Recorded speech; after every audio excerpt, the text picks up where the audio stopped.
नमस्कार बच्चों, स्वागत है आप सभी का हमारे YouTube चैनल की एक और नई वीडियो में। आज का हमारा जो टॉपिक है वो आने वाली वार्षिक परीक्षा से संबंधित है। हम यहाँ कुछ महत्वपूर्ण प्रश्नों पर बात करेंगे जो परीक्षा के दृष्टिकोण से उपयोगी हैं। हम प्रतिदिन एक प्रश्न आपके समक्ष लेकर आएंगे। आज का जो प्रश्न है वो प्रश्न है, आंधी आने से एक पेड़ टूट जाता है और टूटा हुआ भाग इस तरह मुड़ जाता है कि पेड़ का शिखर जमीन को छूने लगता है और उसके साथ 30 अंश का कोण बनाता है। पेड़ के पाद बिंदु से दूरी जहाँ पेड़ का शिखर जमीन को छूता है 8 मीटर है। पेड़ की ऊंचाई ज्ञात कीजिए। तो यहाँ पर हमें पेड़ की ऊंचाई ज्ञात करनी है। इस प्रश्न को हल करने के लिए हम थोड़ा सा चित्र बनाकर समझते हैं। आप यहाँ देख रहे हैं एक चित्र इस प्रकार बना हुआ है। मान लेते हैं ए और बी वो पेड़ है जो आंधी से यहाँ से टूटता है और इसका ये वाला जो सिरा है वो यहाँ आकर टच हो जाता है। ये वाला जो भाग है वो यहाँ आ जाता है। तो यहाँ पर जैसे ये यहाँ पर छूता है तो उस समय उसका उन्नयन कोण निर्मित होता है, वो होता है 30 अंश का। और ये भी कहा गया है कि ज़मीन को शिखर जो है वो ज़मीन को जो छूता है वो पेड़ के पाद बिंदु से 8 मीटर की दूरी पर है, अर्थात इसकी जो दूरी है वो 8 मीटर है। हमें पेड़ की ऊंचाई अर्थात ए और बी इसकी ऊंचाई, ये पूरा पेड़ था, इसकी ऊंचाई हमें ज्ञात करके बतानी है। तो ज्ञात करने के लिए इस पेड़ के दो भाग हो गए हैं, एक भाग ये और एक भाग ये जो यहाँ पर है। हम इसकी ऊंचाई और ये वाला भाग यदि ज्ञात कर लेते हैं तो पेड़ की ऊंचाई हमें मिल जाएगी। चलिए इसे हल करना प्रारंभ करते हैं। सर्वप्रथम चित्र पर ध्यान देते हैं तो यहाँ पर चित्र में एक त्रिभुज बना हुआ है। वो त्रिभुज समकोण त्रिभुज है। समकोण त्रिभुज, त्रिभुज का नाम है एम बी सी में। इसमें यहाँ पर हम देख रहे हैं ये आधार हमारे पास में है, ये कोण है, इसका संलग्न भुजा हमारे पास है और इसका जो सम्मुख भुजा है, सम्मुख भुजा या जैसे हम लंब कहेंगे उसे हम ज्ञात कर सकते हैं। यहाँ पर हम त्रिकोणमितीय अनुपात का सूत्र लगाएंगे। वो होता है, यहाँ पर लंब है और आधार का मान हमारे पास में है, लंब का मान हमें ज्ञात करना है। तो इसके लिए हम लेते हैं टेन थीटा बराबर लंब यहाँ पर है एम बी बटे बी सी। यहाँ पर जो थीटा है वो थीटा का मान हमारे पास में है, ये लंब है और ये आधार है। यहाँ टेन 30 अंश बराबर एम बी जो का था बटे बी सी का मान 8, तो हमने 8 रख दिया।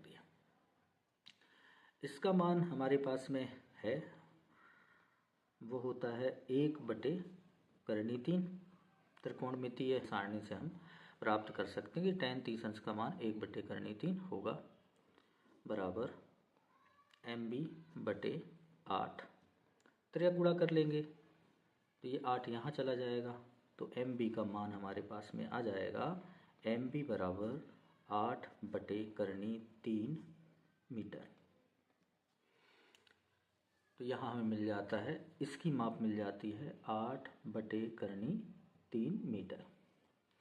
अब हमें पेड़ की ऊंचाई ज्ञात करनी है, तो इसके लिए हमें ये वाला भाग, इस भाग को ज्ञात करने के लिए यदि ये भाग, क्योंकि यही भाग यहाँ पर आकर स्पर्श कर रहा है, तो यदि इस भाग का मान हम ज्ञात कर लेंगे तो ये भाग का मान हमें पता चल जाएगा, क्योंकि ये और ये आपस में बराबर हैं। तो यहाँ पर हम एम सी का मान ज्ञात करेंगे। तो ज्ञात करने के लिए हम त्रिकोणमिति पुनः ऐसा अनुपात लेंगे जिस अनुपात से हमें ये मान प्राप्त हो सके। देखते हैं कर्ण और सम्मुख भुजा का अनुपात ले लेते हैं तो ये हो जाता है साइन थीटा बराबर सम्मुख भुजा अर्थात हो जाएगा MB बटे कर्ण हो जाएगा MC।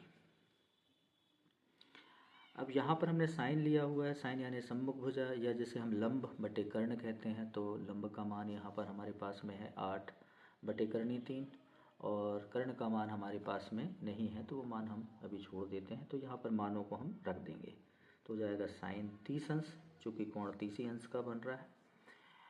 MB का मान हमारे पास में है 8 बटे कर्णी 3 बटे MC। साइन 30 अंश का मान होता है 1/2 बराबर हो जाएगा 8 बटे कर्णी 3 बटे MC। क्रिया गुणा कर लेंगे, 2 का गुणा यहाँ हो जाएगा, MC का गुणा 1 से हो जाएगा तो आ जाएगा MC बराबर 8 बटे कर्णी 3 गुणा 2। जैसे थोड़ा सा और हल करेंगे तो हमारे पास आ जाएगा MC बराबर 8 दूनी 16 बटे कर्णी 3 मीटर। तो यहाँ पर हम पुनः चित्र पर चलते हैं। तो ये वाला जो भाग है, इस भाग का मान हमारे पास में आ जाएगा 16 बटे कर्णी 3 मीटर। ये ही भाग यहाँ है तो ये हो जाएगा 16 बटे कर्णी 3। अब चूंकि हमें पेड़ की ऊंचाई ज्ञात करनी है तो पेड़ की ऊंचाई के लिए पेड़ की ऊंचाई, तो पेड़ की ऊंचाई जो है वो है AB और AB के 2 भाग हैं तो ये हो जाएगा AB बराबर, या पेड़ की ऊंचाई बराबर हो जाएगा AM धन MB।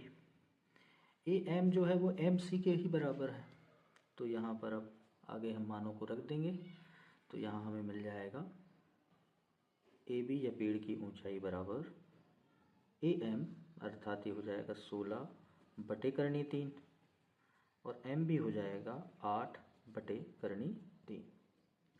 जोड़ देंगे, जोड़ने पर हमें मिलेगा